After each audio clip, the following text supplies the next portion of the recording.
बच्ची ने देखा कि एक चील सांप को जख्मी करके अपने पंजों में उठाकर ले जा रहा है। तब उसने फौरन एक डंडा उठाकर उस चील को दे मारा, जिससे सांप उसके पंजों से छूटकर नीचे गिरने लगा। तब बच्ची ने उसे अपने कपड़ों में पकड़ लिया और उस चील से बचकर भागने लगी। उधर पूजा करते समय बच्ची के माता पिता ने देखा कि उनकी बेटी वहाँ पर नहीं है, और जब वो ढूंढते हुए अपनी बेटी के पास पहुँचते हैं तब वो देखते हैं कि एक चील उस पर हमला कर रहा है। वो बेटी से यहाँ आने का कारण पूछते हैं और कपड़े में क्या है ये दिखाने के लिए कहते हैं, लेकिन बच्ची नहीं दिखाना चाहती थी, इसीलिए माँ जबरदस्ती कपड़े को खोल देती है। पर कपड़े के अंदर से सांप अचानक गायब हो चुका था। ये देखकर बच्ची खुद भी हैरान हो जाती है कि सांप आखिर गया कहाँ, जिसके बाद वो सभी घर चले जाते हैं। रात को जब बच्ची सोई हुई थी तब सपने में उसे उसी सांप का ख्याल आ रहा था, और अचानक बच्ची की नींद खुल जाती है, जिसके बाद वो सोचने लगती है कि सांप आखिर गया कहाँ। तभी वो सांप अचानक खून से लथपथ होकर बच्ची के घर के पास पहुँच जाता है, और जैसे ही बच्ची घर से बाहर आती है तब उसके सामने वही सांप खड़ा होता है, जो पूरी तरह खून से लथपथ था। कमरे के अंदर जब माँ की नींद खुलती है तब उन्हें वहाँ उनकी बेटी नहीं दिखाई देती है, इसीलिए वो अपनी बेटी को ढूंढते हुए बाहर तक आ गई। और जब उन्होंने अपनी बच्ची के सामने इतने बड़े सांप को देखा तब वो तुरंत लोगों से मदद मांगने लगी, लेकिन बच्ची ने माँ को चुप कराया और कहा कि माँ देखो ये सांप कितनी ज्यादा घायल है, अगर आप किसी को बुलाएंगी तो वो इसे मार देगा, लेकिन हमें इसकी मदद करनी चाहिए। लेकिन माँ चुपचाप अपनी बेटी को लेकर घर में जाने लगी, पर तभी वो सांप माँ को आवाज लगाती है। बच्ची की माँ ये देखकर चौंक गई, क्योंकि वो सांप इच्छाधारी नागिन थी, और वो बच्ची की माँ से कहती है कि मैं कुछ सालों में पूर्ण रूप से इच्छाधारी बन जाऊंगी, पर उससे पहले कुछ लोग मुझे मारना चाहते हैं, इसीलिए कुछ सालों के लिए आप मुझे शरण दे दे। तब बच्ची भी अपनी माँ से रोते हुए कहने लगी कि माँ हमें इस नागिन को शरण दे देनी चाहिए। लेकिन बच्ची की माँ सोच में पड़ जाती है, क्योंकि उसके पिता सांपों से नफरत करते थे, क्योंकि उसके भाई को सांप ने ही काटकर मार डाला था। बच्ची की माँ अपनी बेटी के जिद के खातिर इस घायल नागिन को कुछ सालों के लिए अपने घर में रहने के लिए पनाह दे देती है। फिर बच्ची उस नागिन को अपने हाथों में उठाकर दोनों माँ बेटी उसके जख्मों को साफ करती है, और उस नागिन को एक घड़े के अंदर छुपाकर रहने के लिए रख दिया जाता है। फिर समय समय पर बच्ची उस नागिन को पीने के लिए दूध दे दिया करती,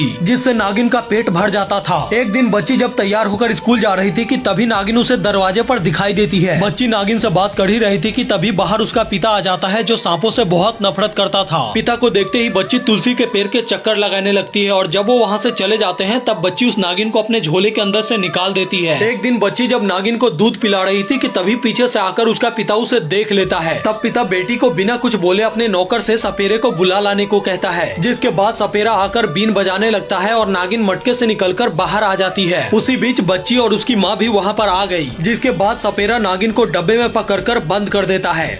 बच्ची ने पिता से कहा कि ये सांप खतरनाक नहीं है, बल्कि ये हमारे पास मदद के लिए आया था, आप मुझे दे दो, मैं इसे पाल लूंगी। तब आदमी चिल्लाकर अपनी बेटी को घर के अंदर जाने के लिए कहता है, क्योंकि वो सांपों से नफरत करता था। जिसके बाद वो सपेरे बहुत सारे सांपों को लेकर एक अघोड़ी के पास जाते हैं। तब अघोड़ी एक एक करके सभी सांपों को चेक करता है, लेकिन उनमें से कोई भी वो नागिन नहीं होती। लेकिन जैसे ही वो नागिन वाले डब्बे को खोलते हैं उसमें से नागिन गायब हो चुकी थी। तब अघोड़ी ने सपेरों से कहा कि अगर तुम मुझे वो सांप लाकर दोगे तो मैं तुम्हें सोने का सांप दूंगा। उधर घर में बच्ची नागिन के जाने के बाद बहुत ज्यादा दुखी थी, इसीलिए वो खाना भी नहीं खा रही थी। जिसके बाद पिता आकर अपनी बेटी को समझाता है, फिर अपने हाथों से खाना खिलाता है। उधर वो अघोड़ी सपेरे को अपने पास बुलाकर कहता है कि तुमने उस सांप को जहाँ से पकड़ा था उस घर के बच्ची को उठाकर ले आओ, तब नागिन खुद ब खुद उसके पीछे पीछे आ जाएगी।